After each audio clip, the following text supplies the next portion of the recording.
Panginoon naming Diyos, sa oras na ito ay buong kababaang loob kaming lumalapit sa iyo. Iniaalay namin sa iyo ang aming pamilya, ang aming tahanan, at ang aming mga puso. Salamat po sa biyaya ng pagkakaroon ng pamilya na sandigan sa buhay. Salamat sa bawat umagang kami ay nagigising na magkakasama. Salamat sa bawat hapag na pinagsasaluhan namin. Salamat sa bawat tawanan na nagbibigay init sa aming tahanan. Salamat rin po sa mga luha na nagturo sa amin ng pagtitiis at pag-unawa. Panginoon, Ikaw ang pundasyon ng aming pamilya. Ikaw ang sentro ng aming pagmamahalan. Ikaw ang dahilan kung bakit kami patuloy na nagkakapit-bisig. Sa panalangin pong ito, iniaalay namin ang bawat miyembro ng aming pamilya. Iniaalay namin ang ama na patuloy na nagsisikap para sa kinabukasan. Iniaalay namin ang ina na walang sawang nag-aruga at nagmamahal. Iniaalay namin ang mga anak na siyang pag-asa ng aming bukas. Iniaalay namin ang mga kapatid na karamay sa hirap at ginhawa. Iniaalay rin namin ang mga lolo at lola na pinanggagalingan ng karunungan. Panginoon, linisin mo po ang aming mga puso. Alisin mo ang galit na nagiging sanhi ng hindi pagkakaunawaan. Tanggalin mo ang sama ng loob na matagal nang kinikimkim. Hugasan mo ang aming isipan mula sa masasakit na alaala. Bigyan mo kami ng pusong marunong magpatawad. Bigyan mo kami ng pusong marunong umunawa. Turuan mo kaming makinig, hindi lamang magsalita. Turuan mo kaming magmahal, hindi lamang humingi ng pagmamahal. Panginoon, kami po ay umaamin na kami nagkakamali. May mga pagkakataong kami nakakasakit sa isa't isa. May mga salitang nasasabi na hindi namin sinasadya. May mga kilos na nagiging dahilan ng tampuhan. Sa oras na ito, humihingi kami ng kapatawaran. Patawarin mo po kami sa aming mga pagkukulang bilang pamilya. Patawarin mo kami kung minsan ay inuuna namin ang sarili kaysa sa isa't isa. Patawarin mo kami kung nawawala ang paggalang sa aming tahanan. Patawarin mo kami kung nakakalimot kaming manalangin bilang isang pamilya. Panginoon, nais naming magsimulang muli. Nais naming ituwid ang mga nasirang ugnayan. Nais naming buing muli ang mga pusong nasaktan. Nais naming palitan ang sigawan ng mahinahong usapan. Nais naming palitan ang galit ng pag-unawa. Nais naming palitan ang katahimikan ng tapat na komunikasyon. Ikaw po ang maghari sa aming tahanan. Ikaw ang manguna sa bawat desisyon ng aming pamilya. Ikaw ang maging gabay sa bawat hakbang na aming tatahakin. Sa aming pagpasok at paglabas ng bahay, ikaw ang aming sandigan. Sa aming trabaho at pag-aaral, ikaw ang aming lakas. Sa aming pahinga at pagtulog, ikaw ang aming kapayapaan. Panginoon, ipagkaloob mo po ang iyong presensya sa aming pamilya. Hayaan mong maramdaman namin na ikaw ay laging kasama. Paigtingin mo ang aming pananampalataya bilang isang sambahayan. Bigyan mo kami ng panahong magkaisa sa panalangin. Bigyan mo kami ng pusong sabay-sabay na sumasamba sa iyo. Sa simula ng panalangin pong ito, inaanyayahan ka namin, Panginoon. Manahan ka sa aming tahanan.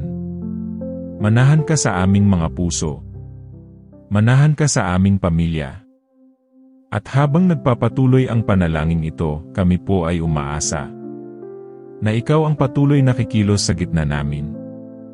Panginoon, ipinagpapatuloy namin ang panalangin para sa aming pamilya na iyong minamahal.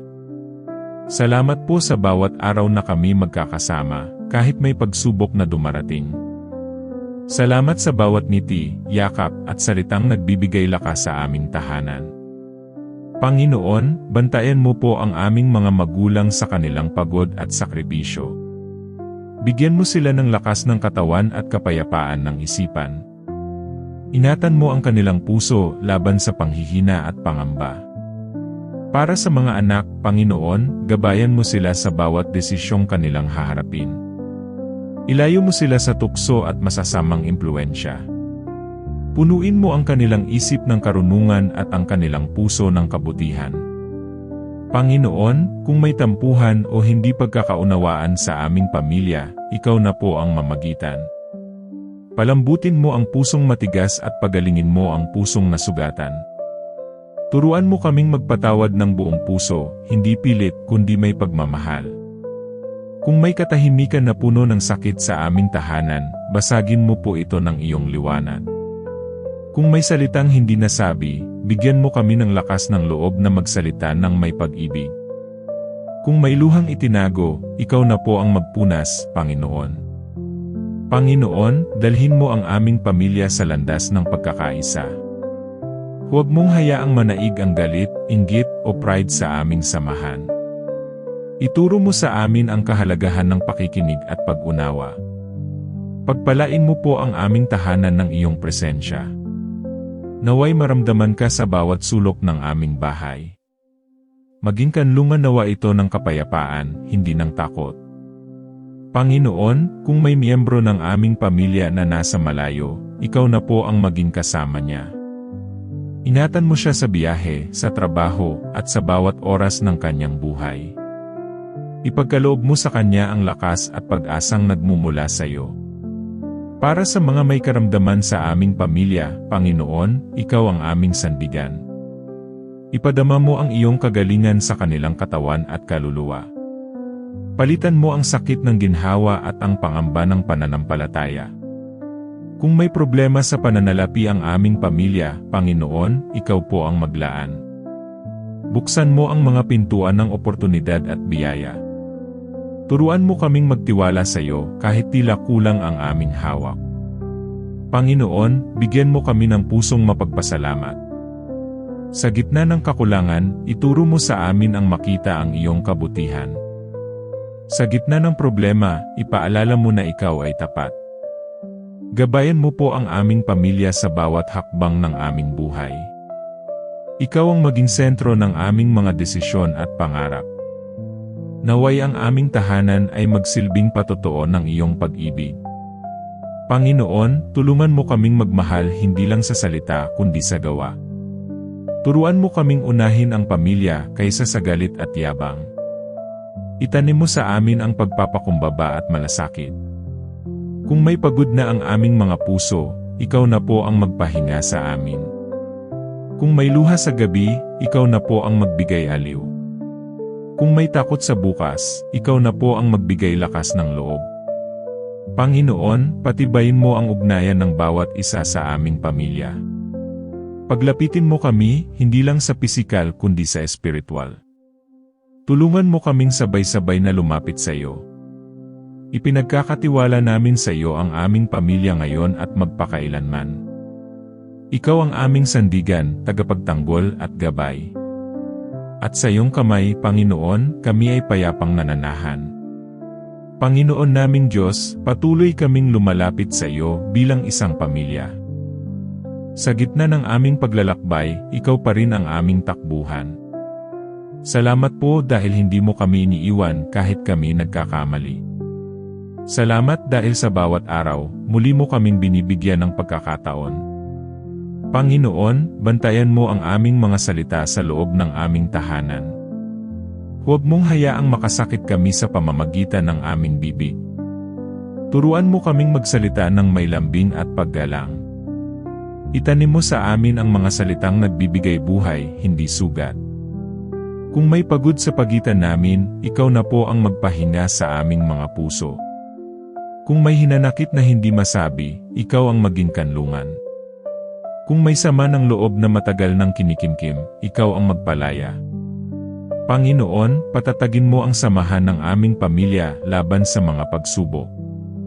Huwag mong hayaang paghiwa-hiwalayin kami ng problema. Huwag mong hayaang sirain kami ng kaaway sa pamamagitan ng galit at inggit. Ikaw po ang magbuklod sa amin sa oras ng kahinaan.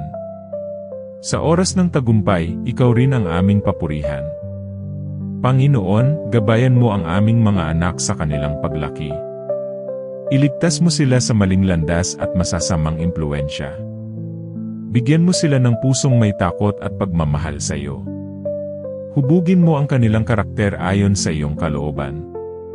Para sa aming mga magulang, Panginoon, Ikaw ang magpalakas sa kanila.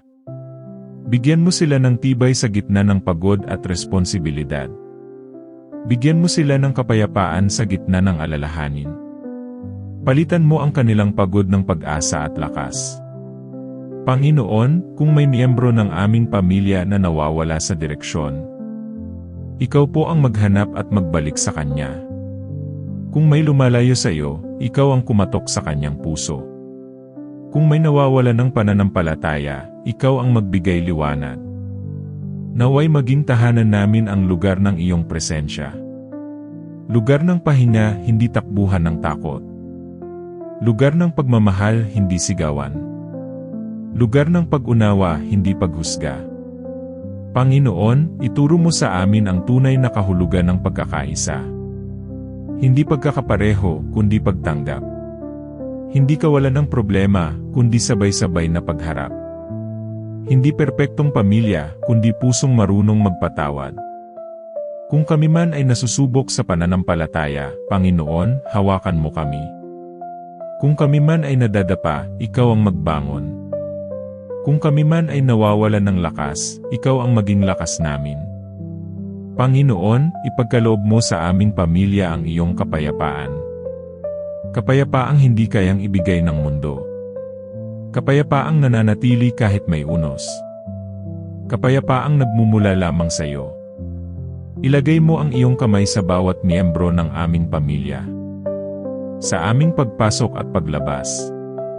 Sa aming pagtulog at paggising. Sa aming trabaho at pag-aaral. Sa aming mga desisyon at pangarap.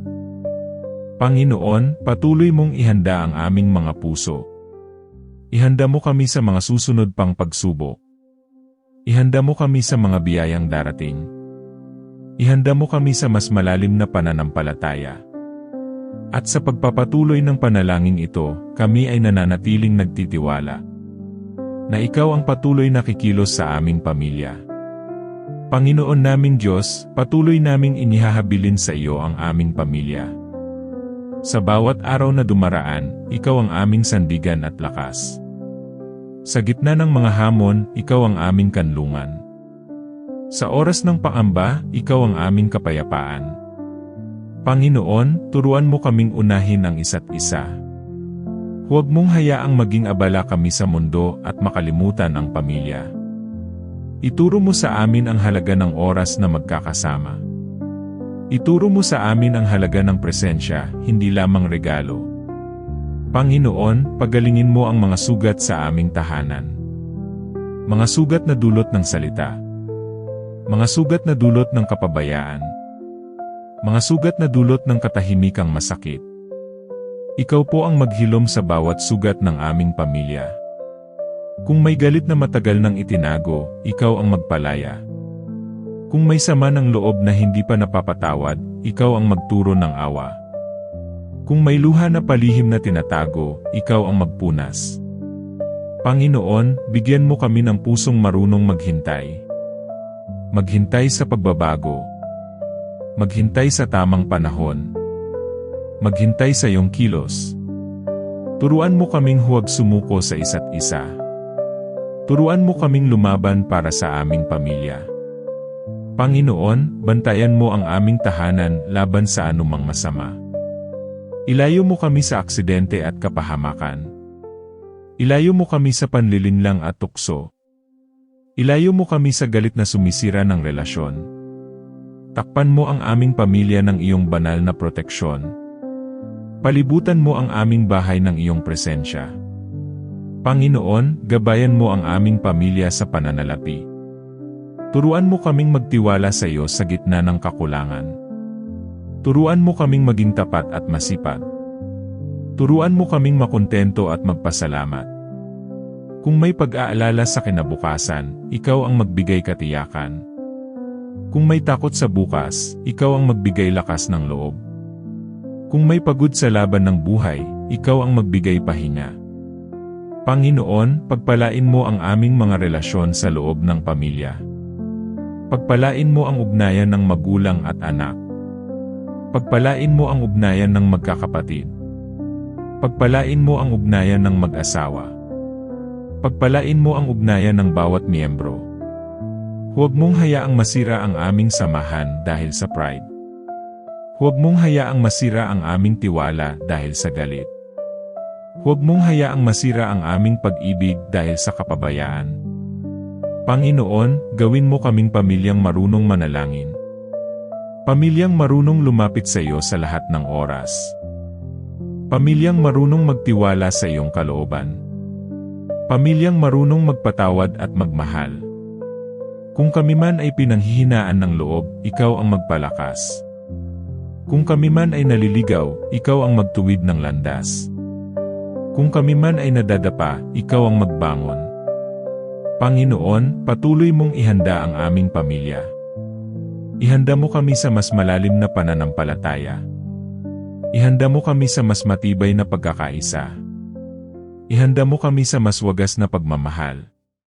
At sa pagpapatuloy ng panalangin ito, nananatili kaming umaasa na ikaw ang patuloy na magbubuklod sa aming pamilya.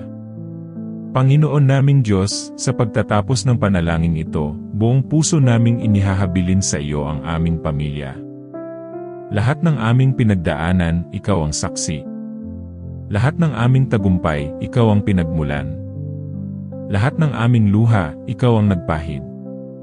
Lahat ng aming pag-asa, ikaw ang patutunguhan. Panginoon, salamat po sa biyaya ng pamilya. Salamat sa mga taong inilagay mo sa aming buhay. Salamat sa mga aral na natutunan namin sa isa't isa. Salamat sa pagmamahal na patuloy mong pinapanday sa amin. Kung may mga pagkakataong kami ay nagkulang, patawarin mo po kami. Kung may mga salitang nakasakit, linisin mo ang aming mga puso. Kung may mga panahong kami ay sumuko, ibalik mo ang aming lakas. Panginoon, piliin naming magmahal araw-araw. Piliin naming magpatawad kahit mahirap. Piliin naming umunawa kahit masakit. Piliin naming manatili kahit sinusubok. Naway ang aming pamilya ay manatiling nakaugat sa iyo. Sa iyong salita. Sa iyong pangako. Sa iyong pag-ibig. Sa iyong katapatan. Panginoon, pagpalain mo ang aming mga darating na araw. Pagpalain mo ang aming kinabukasan.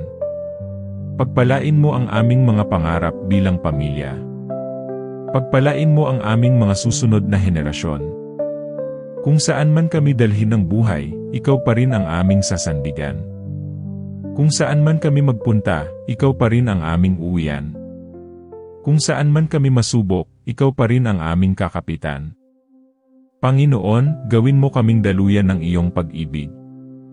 Upang ang aming pamilya ay maging pagpapala sa iba. Upang ang aming tahanan ay maging ilaw sa dilim. Upang ang aming samahan ay maging patotoo ng iyong kabutihan. Ibinibigay namin sa iyo ang aming pamilya, buo, hindi perpekto, ngunit nagtitiwala. Sa iyo namin iniaalay ang aming kahapon. Sa iyo namin iniaalay ang aming ngayon. Sa iyo namin iniaalay ang aming bukas. Panginoon, manatili ka sa aming tahanan. Manatili ka sa aming puso. Manatili ka sa aming mga desisyon. Manatili ka sa aming pagmamahalan. At habang kami humaharap sa buhay, hawakan mo kami sa iyong mga kamay.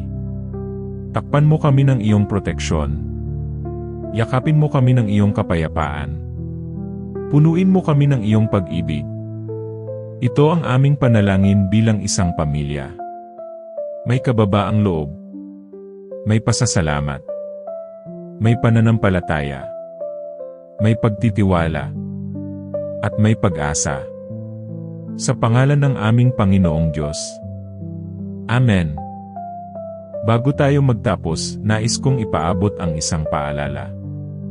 Hindi ka nag-iisa sa mga laban na iyong pinagdadaanan. May Diyos na nakikinig sa bawat dasal ng iyong puso. Kung ang panalangin na ito ay nakapagbigay sa iyo ng kapayapaan, lakas, o pag-asa, hinihikayat kitang ibahagi ito sa iyong pamilya, kaibigan, o kahit kanino na nangangailangan ng dasal ngayon. Maaaring ang simpleng pag-share mo ay sagot sa panalangin ng iba. Huwag kalimutang mag-subscribe sa Dasal ng Puso at pindutin ang notification bell upang araw-araw ay sama-sama tayong manalangin, magpalakas ng pananampalataya, at magbigay ng liwanag sa bawat puso. Maraming salamat sa iyong oras. Maraming salamat sa iyong pakikinig. At maraming salamat sa iyong pananampalataya. Hanggang sa muli. Dito lang sa Dasal ng Puso, kung saan ang bawat panalangin ay taos, at ang bawat puso ay inaalagaan ng Diyos. Pagpalain ka ng Panginoon.